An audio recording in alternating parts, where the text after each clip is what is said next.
Talking about homeopathy. He is also back here at the table as one of our sponsors as Polaris Financial. So welcome, Phil.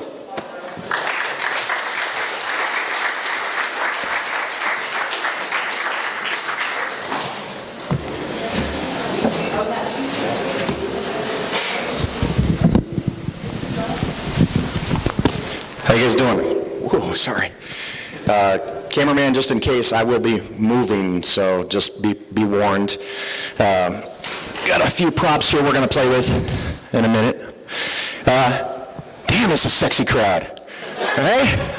You guys are amazing. Thank you for coming. And I want to take a moment. Sean and all the people that have worked so hard on this, I just want to give them a big hand, big round of applause.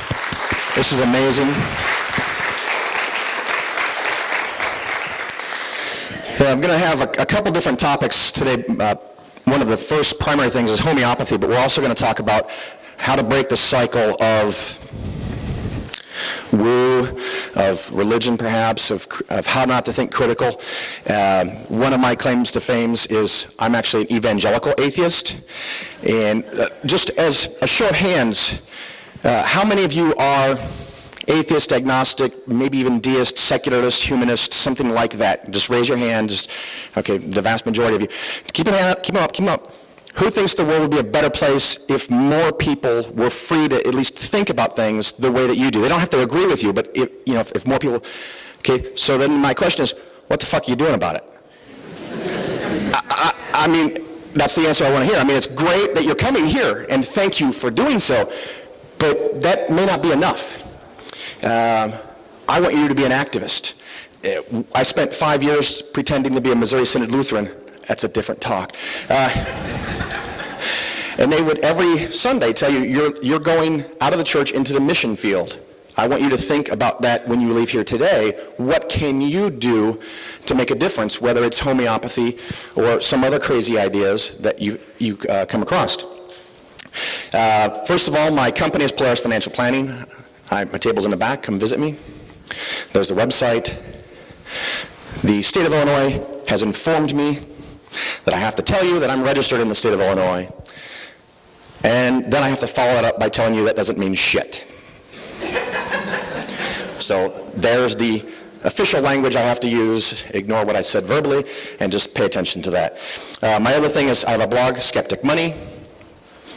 Please come visit, make some comments, send me post ideas. I'd be happy to have them. As far as the evangelical atheism concept, here's some of the things that I've done in the last few years. Sponsored Skeptic Camp Chicago, Skepticon 3. Anybody went to Skepticon 3 a year and a half ago? I underwrote The Bigger Room, and 500 extra young adults got to go because I put some money on the line, and I thought that was one of the best fucking investments of my life.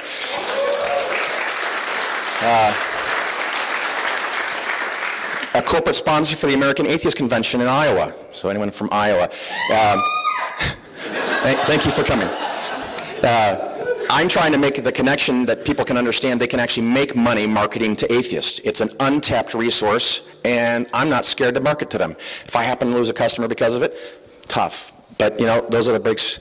JRF in the Classroom, if you've ever heard about that, I'm the corporate sponsor for that. The first one was on astrology, I think. They made a prepackaged material that the teacher can use to teach kids about astrology and how it's woo. Skepticon 4, Skeptic Camp Chicago, Reason Rally, American Atheist Convention, Atheist Nexus, I'm a sponsor for that website. Skeptics of Oz. Right? And next week, Madison Free Thought Festival, Madison, Wisconsin. Okay, enough about me. Well, no, actually, it's more about me. These are some of the crazy things I believed as a kid that I thought were really cool and fascinating, really good ideas, things that were going to be important in my life. Well, actually, I didn't have this when I was growing up. I had this. Not really the Catholic one, but we were Methodists, so they were kind of like pussy Christians. It's all good. Everybody's going to get to heaven. So, and that worked for me until I was about 12, 13. But I started having questions that people couldn't answer, and this guy came along.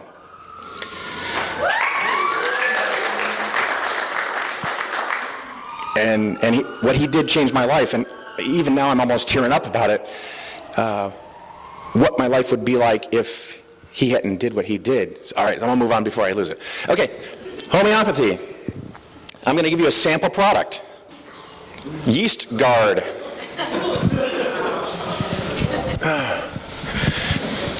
Often skeptic conventions and maybe atheist conventions get a little hassle because there might be more men than women. So I thought, let's do a product that is specific for women.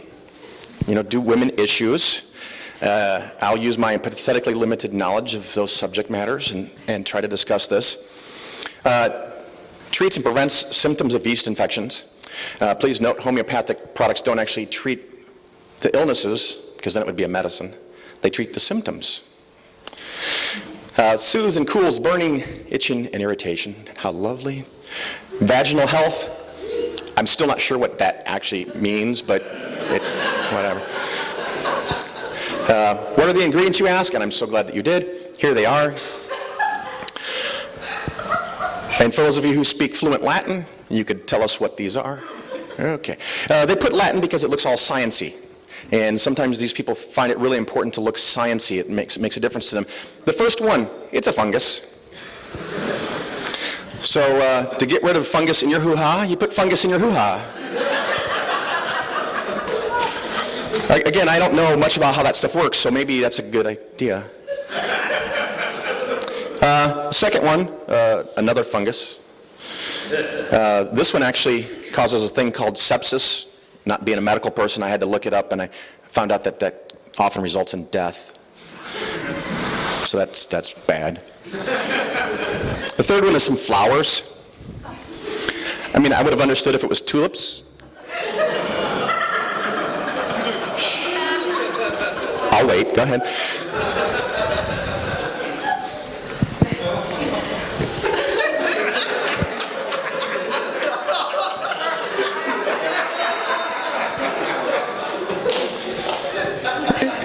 If you can't read that in the back, see me later. I've got some homeopathic eye medicine for you. We're going to talk about dilution. They often have on the bottle, the package, the box, whatever, a Latin name, and then a number, and then an X or a C. Almost all of them are X, but they do use C. X is for 10, C is for 100.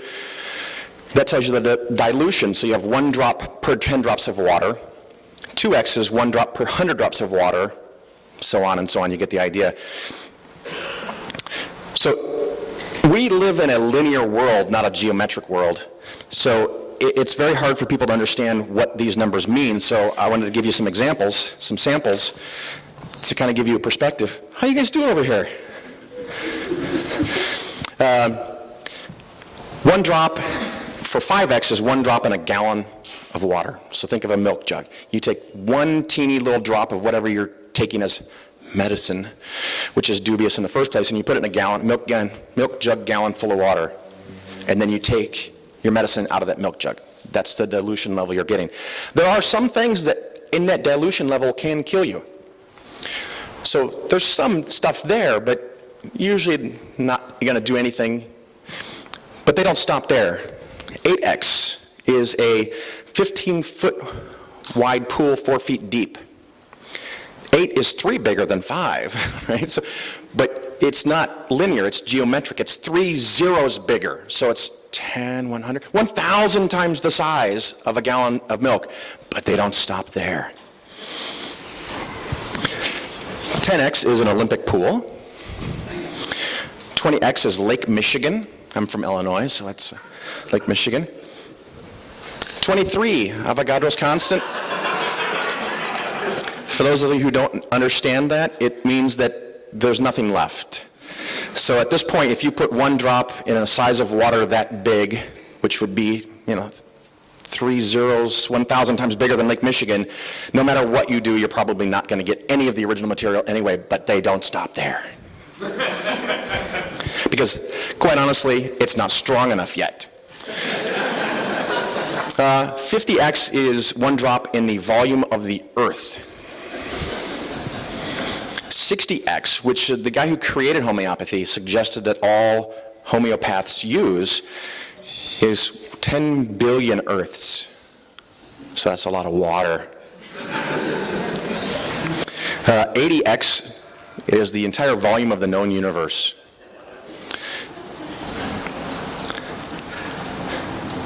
This is oscillionum, whatever it's pronounced. This treats the symptoms of flu in Europe. Very, very popular. The company that makes this makes a lot of money. It's at 400x. 80x is the entire known universe. 400x is not just 5 times bigger. It's 320 zeros bigger. It's a number that we cannot even conceive. And someone pointed out to me once that they're not even sure if it's really duck liver. And I go, who cares? Who cares what's not in it? It's, you just hope and pray. Okay, wrong crowd. That it's just only water, but it comes in this cute little box. It's right next to real medicine in mainline stores. You pull it out, and it's got this little foil sheet with plastic on it, and it's got 6 little bubbles, and each bubble is 1 little pill, and that pill is generally made of milk powder or dextrose, and you pop it out, and you take one, and you take one of these pills every day for 6 days, and odds are your flu goes away.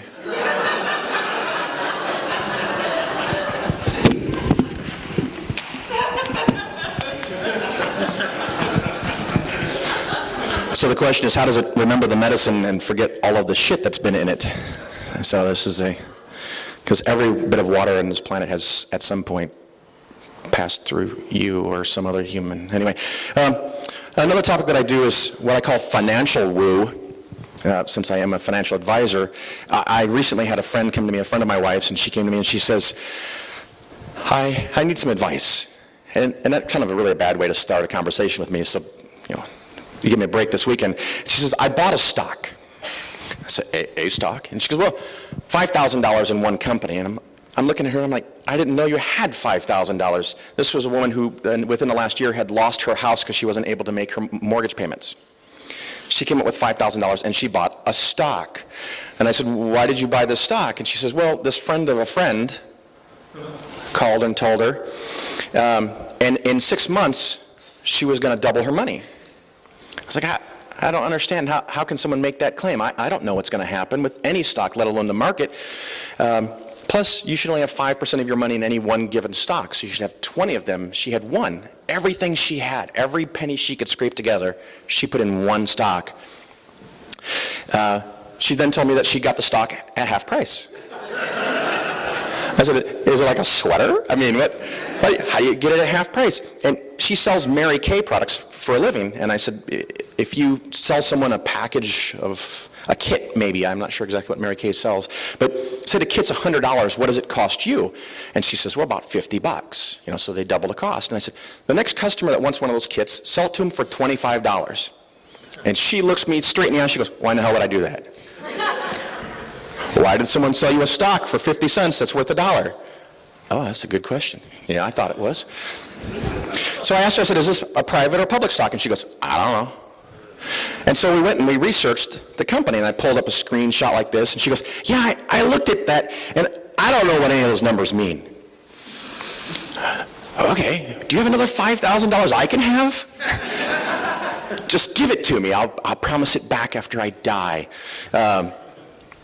So you don't understand the slightest idea of what you're doing and where your money went, but you just gave it up. This is the 6-month trend for her stock. She said it was worth $1, and she bought it here when it was 80 cents. She paid 50 cents, and the last trade was 38 cents.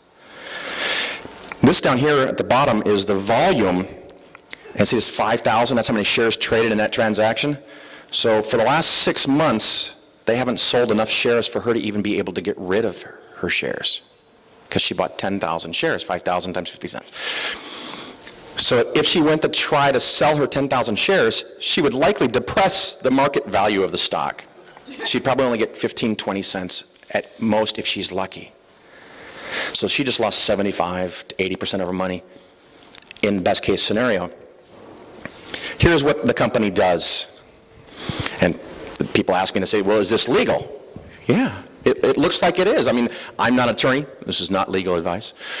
But if she gets any of her money back, it's going to be a miracle.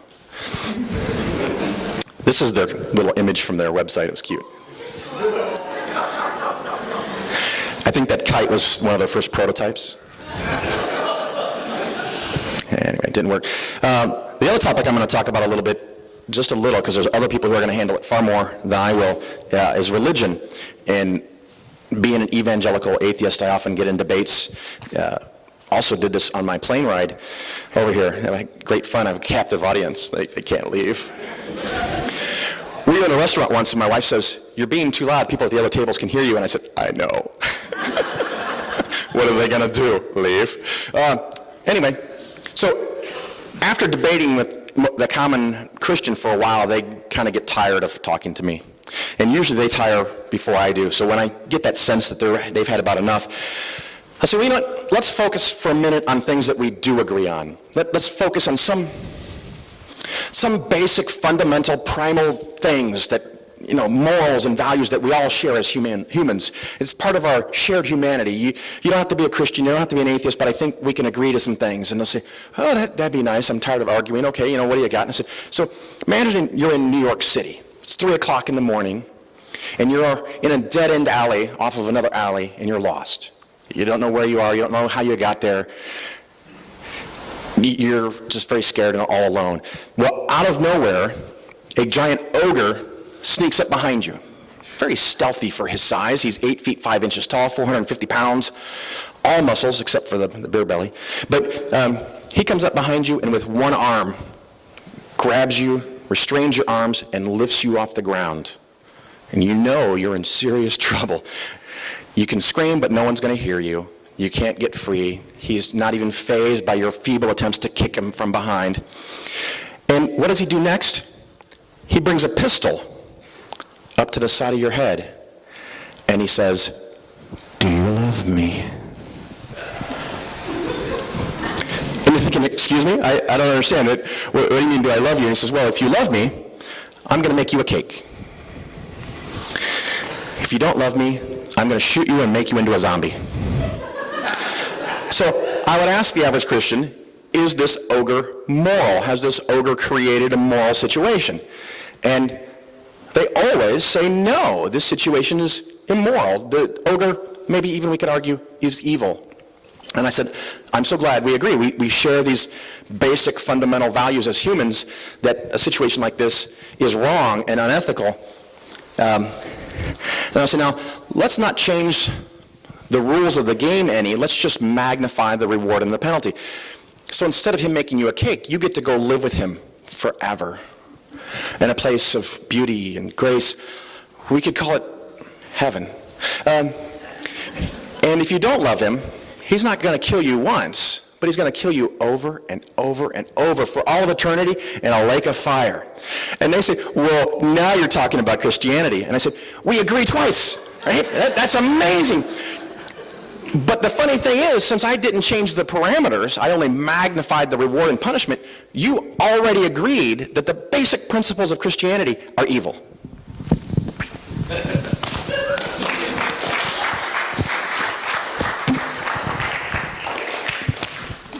Usually at that point they say, I gotta go. So it works out good because I got rid of them. And people ask, does it ever change anyone's mind? I kind of doubt it. Maybe I'm just a sadist. I'm willing to accept that possibility. Here's a little chart showing the percentage of nuns in the population. Older generations down here, 3, 6, 13, 20. What the hell is that? 26? I'm getting to be one of these people here. So 26%. I work with campus groups all the time. And by the way, I'm running for the board of the Secular Student Alliance. Please vote for me. This is a brand new survey that just came out this last week from a group funded by the Templeton Foundation.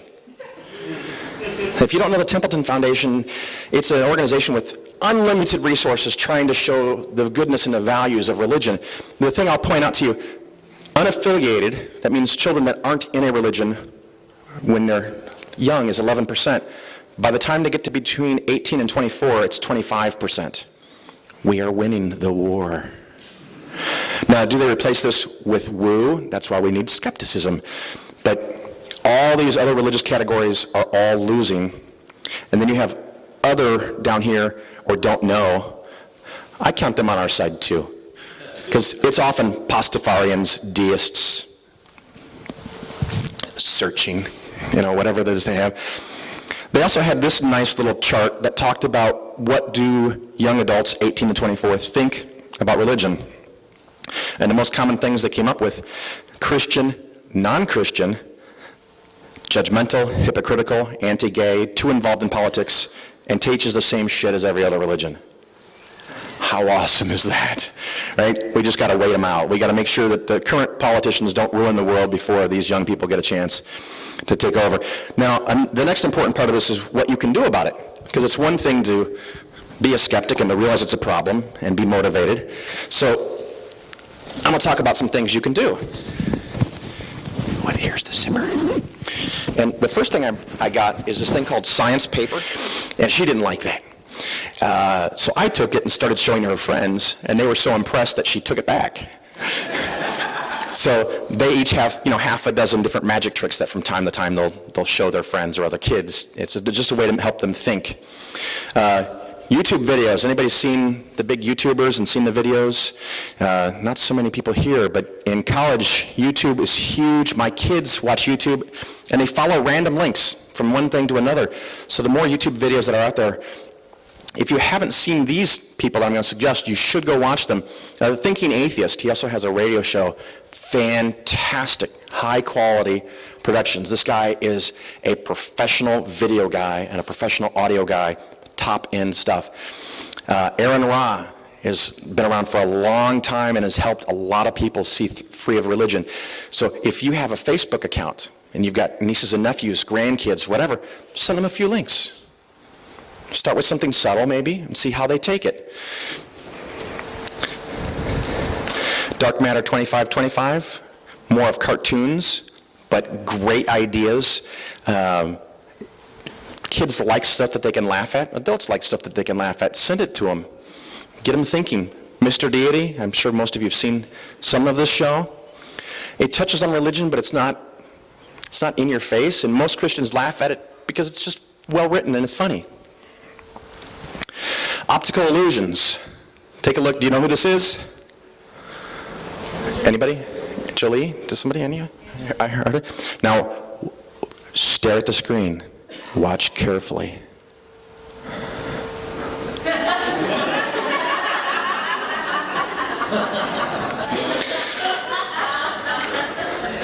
So when it's upside down, it's hard for you to notice that the eyes and the mouth are actually right side up. Your brain has been programmed, evolved, dare I say, to understand these things for what they are. It's a mouth and a pair of eyes. But when you flip it around, there comes a point where all of a sudden it goes bad. Time for a new makeup artist. But things like this, kids, you guys seem to like it pretty good, but kids love it, and it's just another way to open that door to talk to them about things aren't always what they seem to be. Another concept, teach them about different cultures and world religions. We took our kids occasionally to different churches, especially after I decided to stop pretending to be religious. Again, a whole other story. Do not underestimate the power of woo, or the power of religion. When my wife and I got married, I was an atheist, still am. My wife was agnostic. All the family wanted the kids to get baptized. Harmless, right? Just little spritz of water, no big deal. Well, you can't apparently just stop into the mall and get your kid baptized. You got to join a church. So we joined some church. And then you kind of feel guilty, like you got to go a couple times because you just use their services. And my wife's like, well, religion teaches good morals, so let's just keep going. Well, after a couple years, I ended up being on the religious school board for 3 years, 2 years as the treasurer, all while pretending to be a Missouri Synod Lutheran.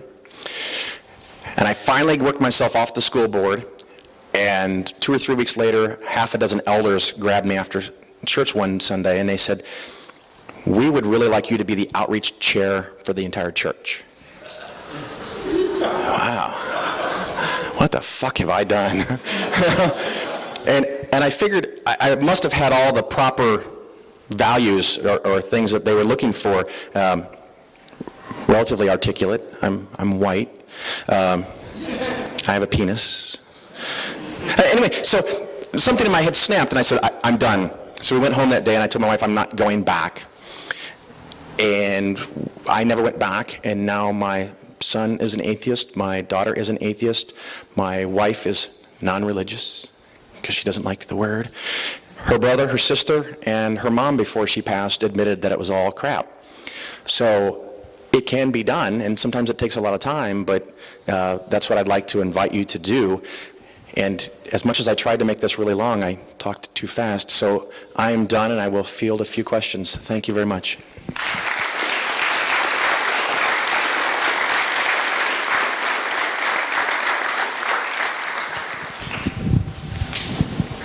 Bueller.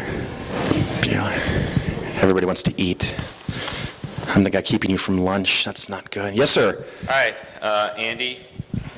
U of I grad, by the way. Excellent. Yeah. What about your clients? Are they mostly U of I scientists? Well, I've been providing financial advice for 16, 17 years. I don't really, somewhere in that range. And religion never came up before. And until about 3 or 4 years ago, I never really promoted any events. So the vast majority of my clients are long-term clients. There's some from the U of I, but there's some from all over the state. I have people in different states too. It's just never become an issue. And probably most of them aren't going to know that I'm here today. They don't go on YouTube. So most of them don't know that you're... They don't know, and I would imagine the bulk of them probably just wouldn't care. But you never know. Yeah. It's a little risk, but... As long as we make them money. It's good. Some years are better than others, that's for sure. Yeah. Thank you. My name is Brent. I'm from Manhattan, Kansas, and I just wanted to know what you and your kids found out about morals after attending this church. So the question for the video is, how did my kids find out about morals? Well, from me and my wife. They clearly didn't get them from the church. I mean, I've run into people of all different faiths or lack of faiths all over the world, and the vast majority of people are pretty good. There's always the ones that aren't, but I just stay away from churches, so it's all good. But yeah, from us, from other family members, and I don't know if there's something innate in people that because of evolution or not, that they want to take care of people that are like them, and you're more concerned about people in your family or in your group than out-group thing. But it's never really been a problem, and one of the phrases I tell people is, you don't get morals from the Bible, you have morals in spite of the Bible. Yes? I have a question. My name is Sylvia. I'm from Ashton, Kansas. My question is, how would you handle it if you have a child or you have children? He comes home from school in tears, say, Mom, you're going to go to hell, my teacher told me. The question is, what happens when a parent comes home and says, Mom, I'm going to hell. The kid is going to hell? No. Or Mom's going to hell? Mom's going to hell. I think that's a fantastic opportunity to start having that discussion. I'm assuming that this mom and the family are not religious. It would be a great opportunity to talk about hell and what the people that told her believe, and use that as a way to get into that conversation. One of the things that was really nice for us is, even when our kids were going to church, we often exposed them to a lot of these things that I talked about today, where they had magic tricks. They knew about Greek and Roman mythology. So it didn't take as much as it could have, but it's always a challenge. Kids hear things. My daughter wore one of my red atheist bracelets to school just because she can be kind of like that, and I love her for it. And about 6 kids in her grade came up to her and go, I agree with you. And she had no idea that they were that way. So, work with them the best you can. I guess it's always tough with a child like that. I just had a question, but kind of... I'll repeat it. Go ahead. Well, I had a question about her question, actually. Yeah. It sounded like she said the teacher had said that to the child. Okay, well, I recently went through a similar situation like that with my daughter, and that's illegal, and you can't do something about it. The teacher. So the comment is that it is illegal and you can do something about it. And I kind of glossed over that because I really didn't want to spend too much time on that. But it's funny, my school, similar but not quite as bad a situation, they send out daily announcements to all the parents, the faculty, the staff, and all the students. About 4 days ago, in the daily announcement, they announced an off-site spiritual training to be held by the Fellowship of Christian Athletes in a local church. And I thought to myself, this has got to be illegal. And I checked a little bit, and it's not, as long as they treat everyone fairly. So I contacted the Illini Secular Student Alliance, and wouldn't you know it, in a couple of weeks, they're going to have a secular leadership training just down the street from where the spiritual leadership training is going to be. And I helped them write up a nice little letter telling the principal of the school how honored and impressed they were that they thought leadership training was so important, and they saw that they had this spiritual leadership training, and they're going to offer a secular leadership training, and expect for their announcement to be in the flyer that goes to every parent, on the website, and read aloud to the entire school 3 times, just like the spiritual one it was. And they're going to get that letter Monday. There is a possibility they'll actually just do it. There is a possibility that they'll suddenly have a new policy where no outside groups are announced in the school. I figure I win either way. But, all right, I see no other questions, so I'm going to cut it off, and unless Sean has something. Oh, one more?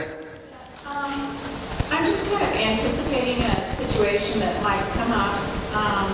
My daughter has, some best friends who go to church together. She hasn't been invited yet, but I'm having a feeling she may be at some point, and just because she likes doing everything with her friends, she'd probably want to go. Any advice on that? For the video, the question is, I have a daughter that her friends all go to church all the time, and she might be invited, and what do you do about that? If you know that that situation is possible and coming up is fantastically helpful, you can talk about different world religions. One of the things you can do, take her to other churches yourself. Preemptively, you're in control of the situation. So you can go to a Catholic service, you can go to a Methodist service, you can go to the Jewish temple. You might even be able to find Muslims that will let you come and visit with them under the idea of learning about their society, so people aren't so scared about them. I think they'll be perfectly open and welcome. Go to the Unitarians. They often have for Sunday school religious training, or religious education they call it, where they'll teach you about world religions. So if you're building that foundation, when her friends want to take her, she'll be like, cool, I've learned about all different things, let me learn about yours. And they'll say, well, this is the one true one. And she may just jump to, well, how do you know that? Everybody else said they have the one true one, and yours is different. One of the things that started my wife on the path to skepticism, I had a 2-year job assignment in Arkansas, and her and the kids came down, and that was right after I left the Missouri Synod Lutheran Church. And she came down, and she went to a Missouri Synod Lutheran Church in Bentonville, Arkansas, and she came home pissed.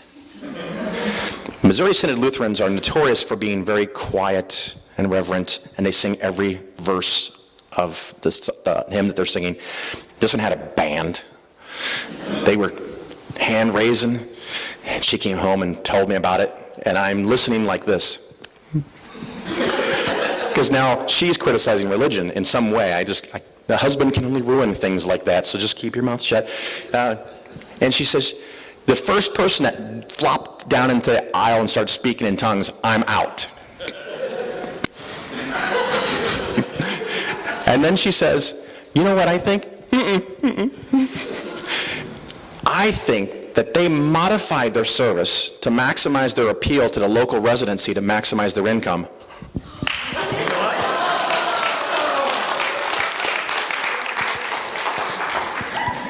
I had nothing to add. And I thought in my head, in 3 years, she will be free. She started the process. Then she started reading Phil Plait. He's not here yet. One of my heroes. P.Z. Myers. Hemet Mehta. He's friendly.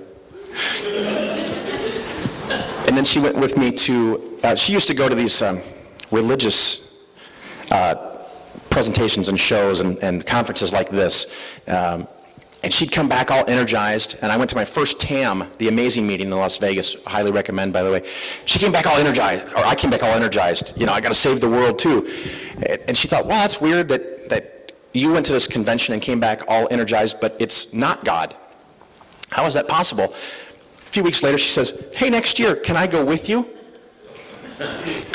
And I'm embarrassed a little to admit that my first response was, no. That's my thing. I go to that and you go to your thing. And I said, okay, fine, you can go. We'll be without the kids in a hotel. Who knows? So she went, we listened to all the speakers. We were leaving the convention. We're in the airport in Las Vegas waiting for our flight.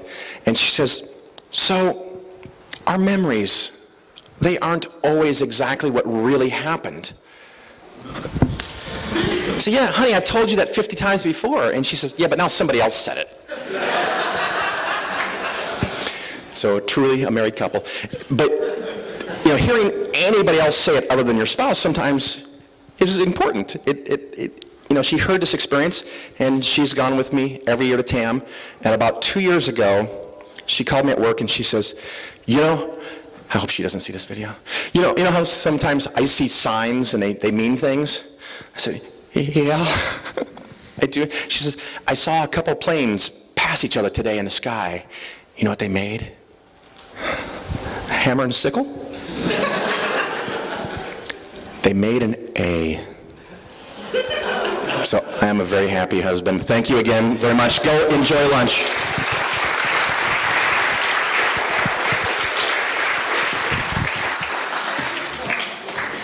All right, thank you much.